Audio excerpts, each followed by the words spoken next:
Hello दोस्तों, कैसे हैं। तो आज हम लोग जो है सो आओ जाने भारत के संविधान के जो नेक्स्ट सीरीज है, हमने 18 आर्टिकल तक आप लोगों के सामने डिस्कस कर चुके थे और उसके बाद में जो है सो 19 आर्टिकल आज हम लोग डिस्कस करेंगे कि इसमें क्या क्या इंपॉर्टेंट मैटर हैं जो भारत के नागरिक होने के नाते आप लोगों को जानना चाहिए। ठीक है, तो उसमें हम लोग चलिए डिस्कस शुरू करते हैं इसको। तो इसमें मेनली जो क्लॉज हैं और सब क्लॉज हैं, इसमें एक्चुअल में पहले 7 जो है सो इसके क्लॉज थे, लेकिन जो है सो 44 अमेंडमेंट 1978 को जो राइट टू प्रॉपर्टी जो था आपका राइट टू प्रॉपर्टी को हटा दिया गया। ठीक है, क्यों हटाया गया आपको पता होना चाहिए। इसलिए हटाया गया क्योंकि उस टाइम पे जमींदारी प्रथा थी भारत देश में और नॉर्थ इंडिया में बहुत ज़्यादा एग्रेसिव जमींदारी सिस्टम था। तो उसके कारण क्या हो रहा था कि आपका जो है सो जमींदारों की प्रॉपर्टी कैसे ट्रांसफ़र होगा। अगर आप फंडामेंटल राइट रहेगा तो कोर्ट हम पर रोक लगा रहा था बार बार।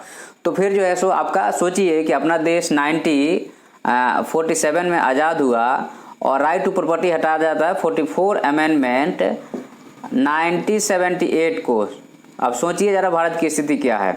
ठीक है, तो ये हालत है। इस बीच में लोगों ने जितने बड़े बड़े ज़मींदार थे अपने रिश्तेदारों में वो ज़मीन बांट दिए और लोगों को प्रॉपर जो है सो ज़मीन का डिस्ट्रीब्यूशन नहीं हुआ।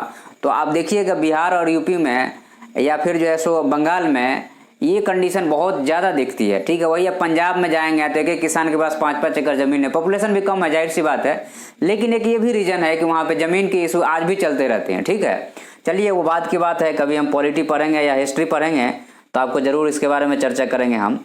तो यहाँ पे हमारा जो मोन मोटो है कि आर्टिकल 19 क्या कहता है। तो आर्टिकल 19 आपसे यही कहता है कि जैसे protection of the certain right regarding the freedom of speech. अब देखिए ये समझने वाली बात है कि जो हम बोलते हैं उसमें हमें फ्रीडम मिलनी चाहिए। हम जो आपसे बोल रहे हैं, जो आपसे बात कर रहे हैं, उसमें हमें फ्रीडम मिलनी चाहिए कि हम अपने मन की भावनाओं को रख सकें। अब मन की भावना को रखने के बहुत सारे मेथड होते हैं। कोई बोल के रख देता है। अब गूंगा है तो पिक्चर बना के रखेगा ना जी, जो गूंगा है वो तो पिक्चर बनाएगा। तो कार्टून के माध्यम से लोग रख देते हैं, सरकार को क्रिटिसाइज करते हैं। ठीक है, आप जाइएगा रसिया में तो वहाँ बोलने का हक जब कम्युनिस्ट रूल था, आज तो थोड़ा बहुत है भी, पहले नहीं था। चाइना में जाए तो नहीं था, तो लोग कार्टून बनाते हैं, कार्टून बना के अपनी भावनाओं को रखते हैं। किसी साइन लैंग्वेज बता सकते हो आप। ठीक है, या फिर जो किसी दूसरे के द्वारा, जैसे हम यहाँ नहीं बोल पाते अपनी भावनाओं को अमेरिका के नागरिक को बोलेंगे भैया तुम हमारे बारे में जरा बोलो उधर से, समझ रहे हो ना। तो ये जो है सो एक फ्रीडम है कि हम अपने आप को बोल सकते हैं। और ये जो है सो आपको पता होना चाहिए, फ्रेंच रेवोल्यूशन जब हुआ था तो वहाँ से ये सारी चीज़ें आई है। ठीक है, कि जिसको रहने बोलने और जीने का हक नहीं है वो मानव नहीं है। तो वो बात की बात है। हिस्ट्री में हम लोग जो है से पढ़ते हैं तो इसमें 19A का क्लॉज कहता है आपका, इसमें अब 6 ही बचे हैं कि बोलने का हक है, रहने का हक है, व्यापार करने का हक है, एक स्टेट से दूसरे स्टेट में जाने का अधिकार है और समूह बनाने का, पॉलिटिकल ऑर्गेनाइजेशन या नॉन पॉलिटिकल बनाने का हक है। तो ये सारी चीज़ें 6 राइट में जो एक एक करके हम लोग डिस्कस करते हैं। तो पहला हमारा freedom of speech and expression है। ठीक है, तो freedom of speech and expression में क्या बोलता है कि हम आपको बता चुके कैसे कैसे अपन करते हैं साइन लैंग्वेज, जिसका जो मीडियम है उसे अपना बात को रख सकता है पब्लिक प्लेटफॉर्म में। इसके लिए state in the sense, state जब भी हम कहेंगे तो आपको याद होना चाहिए आर्टिकल 12 के हिसाब से कि वो गवर्नमेंट होता है, चाहे स्टेट गवर्नमेंट हो, चाहे सेंट्रल गवर्नमेंट हो, चाहे पुलिस हो, चाहे कोई भी डिपार्टमेंट हो जो गवर्नमेंट से एड लेता है या गवर्नमेंट से रिलेटेड है वो स्टेट में आता है according to judgement of the Supreme Court. तो अब यहाँ पे क्या है, freedom of speech and expression में जो है सो आप किसी भी तरीके से अपना स्पीच और एक्सप्रेशन को आप जाहिर कर सकते हैं। लेकिन अब इसमें क्या है कि एक्सेप्शन का एक बड़ा सा बंडल है, जिसके कारण जो है सो स्टेट जब मन करता है आपको मुंह बंद करा सकता है। ठीक है, और सेडिशन अब फलना डिगना दुनिया भर के चार्जेस लगा देता है। अभी कितना दिन से सेडिशन का चार्ज चल रहा है आपको समझ लो कि सुप्रीम कोर्ट में मैटर जब देखो तब सेडिशन आ जाता है, जब देखो तब सेडिशन आ जाता है। क्यों? क्योंकि अब कुछ भी बोलिए किसी नेता के खिलाफ में वो देखते देखते रहेगा, सेडिशन जला के बंद कर देगा।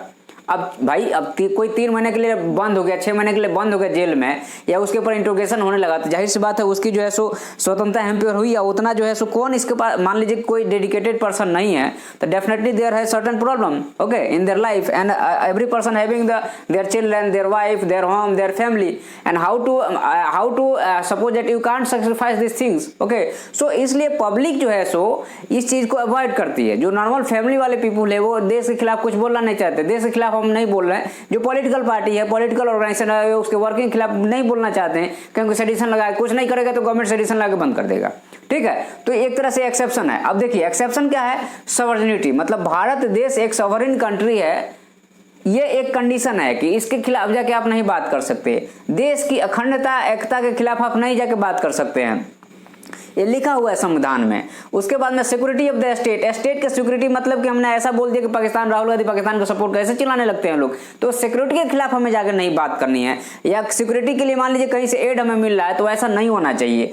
फिर बोलते हैं कि अच्छा उसके बाद में हमारा रिलेशन रसिया से अच्छा है, हमारा रिलेशन यूएसए से अच्छा है, तो हम हमारे देश के नागरिक का कर्तव्य है कि गवर्नमेंट का रिलेशन अच्छा है, इट मीन्स दैट हमारा भी रिलेशन अच्छा है, तो हमें भी उसके अगेंस्ट में नहीं बोलना है। इस चीज़ का हमें ध्यान रखना है। अगर आप ध्यान रखेंगे नहीं रखेंगे तो आपको यहाँ पे चार्जेस लगाए जा सकते हैं, ठीक है। पब्लिक ऑर्डर और जो है सो मोरालिटी, अब देखिए पब्लिक ऑर्डर का मतलब मोरालिटी का मतलब अलग अलग है। पब्लिक ऑर्डर का मतलब कि कहीं पे भी मतलब कि मतलब जबरदस्ती का चीजें नहीं क्रिएट कर देना है, जबरदस्ती कहीं गाड़ी लगा दिए, कुछ भी कर दिए, गाली दे दिए, दो समुदाय के बीच में लड़ाई हो गया, तो ये पब्लिक ऑर्डर में आता है। अच्छा मोरालिटी का मतलब क्या हुआ है कि जो आपका सोशल है, कल्चर चीजें है ना, जो मोरल चीजें है ना, उसके अगेंस्ट में भी नहीं जाके आपको बात करनी है, ठीक है। उसके बाद में जो है कंटेम्प्ट ऑफ सुप्रीम कोर्ट के खिलाफ अभी आपको पता होगा प्रशांत भूषण कितना लंबा केस चला था, 1 रुपया का फाइन लगा कि 2 रुपया का फाइन लगा, जो भी लगा, तो कोर्ट के खिलाफ में नहीं जा सकते हैं। अच्छा कंटेम्प्ट ऑफ कोर्ट मतलब कोर्ट के अगेंस्ट में 2 तरह का होता है, एक क्रिमिनल होता है, दूसरा सिविल होता है, ठीक है। उसके बाद में हाई कोर्ट के पास वैसे ही कंटेम्प्ट है, जब कंटेम्प्ट ऑफ कोर्ट पढ़ेंगे तब आपको बताएंगे।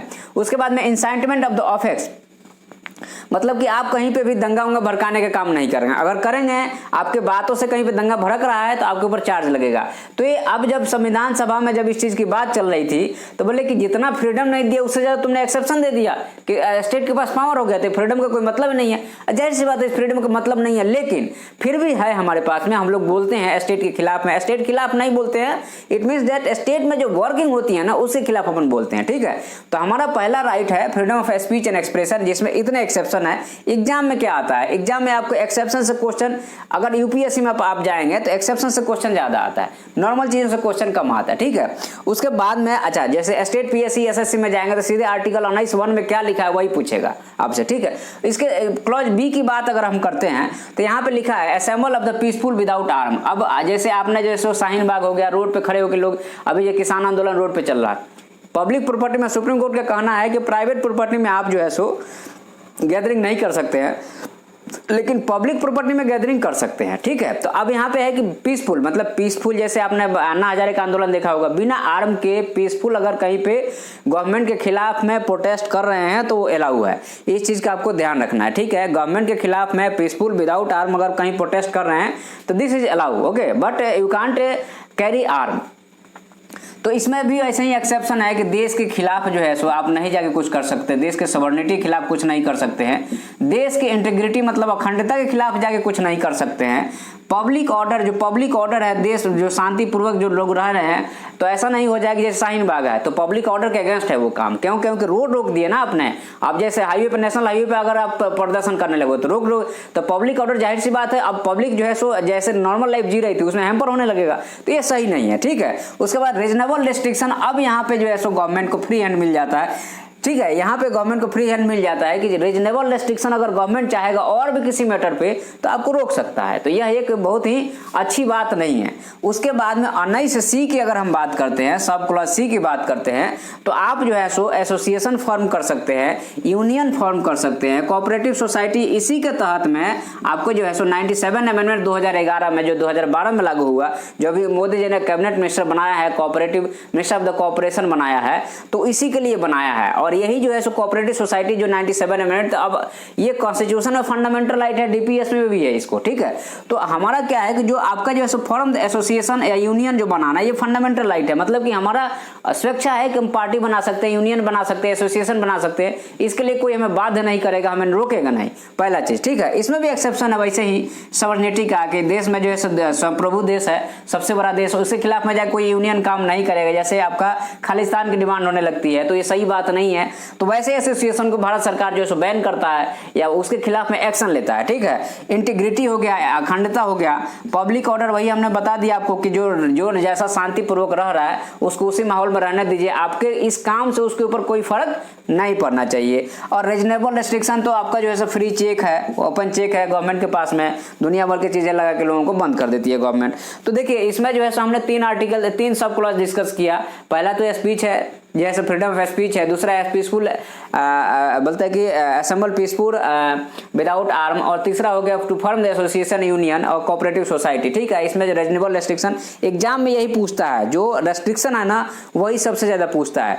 तो आज हम लोगों ने यही 3 चीजें डिस्कस किया, अगले दिन जब हम डिस्कस करेंगे तो बाकी जो 3 मैटर है उसको डिस्कस करेंगे। Thank you.